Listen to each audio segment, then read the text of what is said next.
Bismillahirrahmanirrahim. Assalamualaikum warahmatullahi wabarakatuh. Selamat bertemu kembali dengan Bapak di sini dalam video pembelajaran IPA. Pada kesempatan ini Bapak akan membahas tentang interaksi makhluk hidup dan lingkungannya. Ya, sebelum kita bahas interaksi dengan lingkungan, kita bahas tentang lingkungan. Apa yang maksud dengan lingkungan?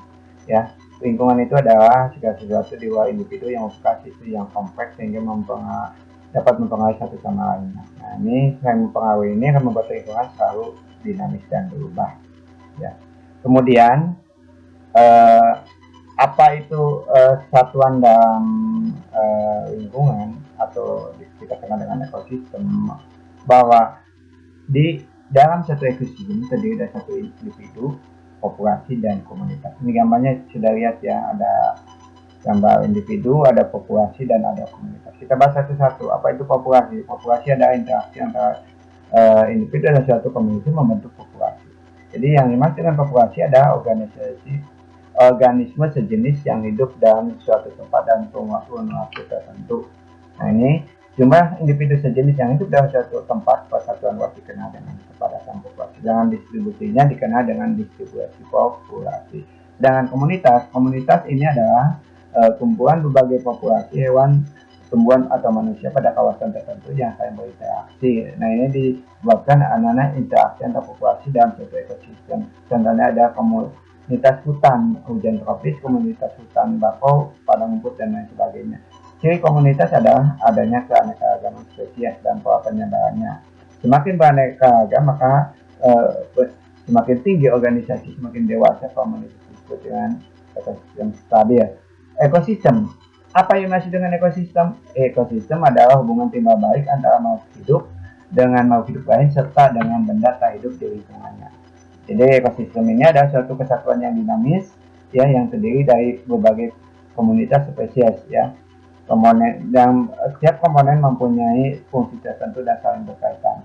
Komponennya ekosistem adalah komponen abiotik, ya, komponen benda mati dikenal dengan faktor kimia, senyawa anorganik dan senyawa organik, kemudian faktor fisik, angin, kelembaban, dan lain sebagainya. Dan komponen biotik adalah komponen makhluk hidup yang memiliki berbagai peran dalam ekosistem. Mereka sebagai produsen, contohnya tumbuhan, sebagai konsumen, contohnya hewan dan manusia, dan sebagai pengolah, contohnya jamur dan bakteri. Organisme dibagi dua, ada autotrof yang bisa membuat makanan sendiri, contohnya tumbuhan, heterotrof yang tidak bisa membuat makanan sendiri, contohnya manusia dan hewan. Sedangkan komponen ekosistem diperlukan makhluk hidup untuk menyediakan sumber daya untuk kebutuhan hidup dan membentuk kondisi lingkungan. Contoh ekosistem di sini ada ekosistem akuarium, terlihat dari berbagai jenis ikan dalam akuarium. Kemudian ekosistem hutan, ekosistem laut, ini sangat indah sekali ini. Kemudian interaksi antara komponen biotik dan abiotik ini terjadi dimulai dari tingkat individu dengan lingkungan biosfer. Biosfer adalah tempat interaksi ekosistem di bumi, sedangkan habitat adalah lingkungan tempat hidup organisme dan individu populasi dalam ekosistem dalam interaksi dengan biotik dan memiliki peran yang khas. Ya, peran dari biotik ini atau makhluk hidup ada sebagai produsen, konsumen, dan dekomposer. Ya, produsen ini adalah organisme autotrof, organisme yang bisa membuat makanan sendiri, contohnya tumbuhan hijau daun. Dengan konsumen ada organisme heterotrof yang tidak bisa mampu membuat makanan sendiri, tadi sudah dibahas hewan dan manusia. Sedangkan dekomposer ada organisme pengurai yang menguraikan sisa-sisa organisme untuk memperoleh makanan dari yang kompleks menjadi yang lebih sederhana, contohnya bakteri dan jamur. Ya, setiap ekosistem ini mengalami pertumbuhan dan terjadi pergantian organisme yang dominan, sehingga dikenal dengan pergantian dominasi dikenal dengan suksesi, dan klimaks suksesi membentuk bioma. Ya, apa itu bioma? Bioma adalah sekumpulan hewan dan tumbuhan yang tinggal di suatu lokasi dengan geografis tertentu. Bioma terbagi menjadi beberapa jenis, diantaranya ditentukan oleh curah hujan dan intensitas cahaya matahari. Contoh bioma ini bioma tundra, ini bioma gurun, ini bioma stepa, bioma sabana, bioma hutan tropis seperti di daerah kita, bioma hutan gugur, ini di daerah Eropa, bioma taiga, dan tipe-tipe ekosistem air, ekosistem darat, dan ekosistem buatan. Nah, ini contoh ekosistem air, dari mulai air tawar, laut, sampai laut dalam.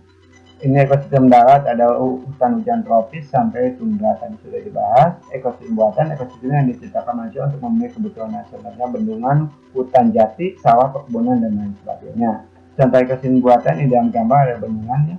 Ini contoh ekosistem, juga ada daerah perkotaan, ini ada contoh ekosistem. Nah, kemudian ada tingkatan tropik organisme autotrof yang disebut produsen di dalam ekosistem ya. Nah, ini kita kenal rantai makanan. Maka rantai makanan adalah jarum makan memakan dari organisme dari tingkat tropik ke tingkat tropik yang lainnya. Ini contoh rantai makanan ya. Ini contoh dari rantai makanan. Ini merupakan bukti dari ketergantungan antara komponen biotik.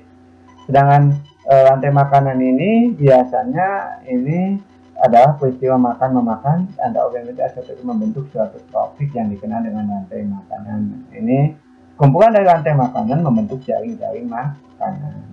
Jaring-jaring makanan ini sangat kompleks dan berkaitan dan bercabang, ini membentuk jaring-jaring makanan. Ini contohnya ya, jaring-jaring makanan.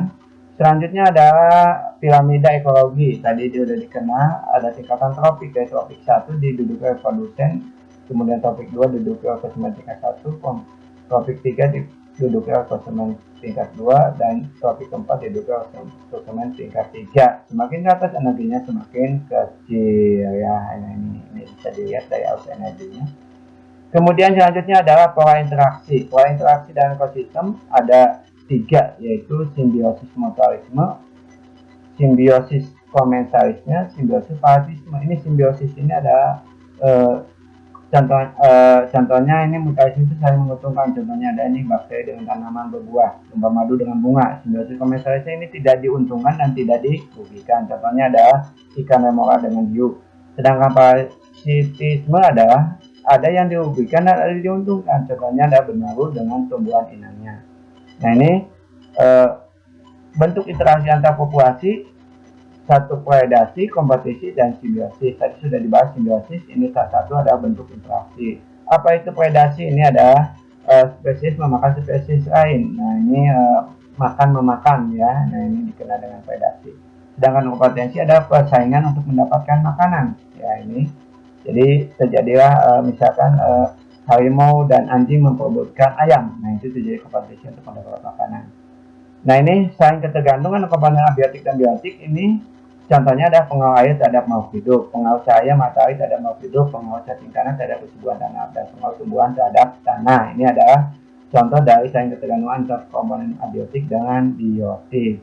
Nah, ini ekosistem harus dijaga keseimbangannya. Ya, ini tidak terjadi dalam ekosistem ini tidak terjadi guncangan, tidak terjadi perubahan lingkungan abiotik dan biotik, dan energi yang masuk sama dengan energi yang keluar.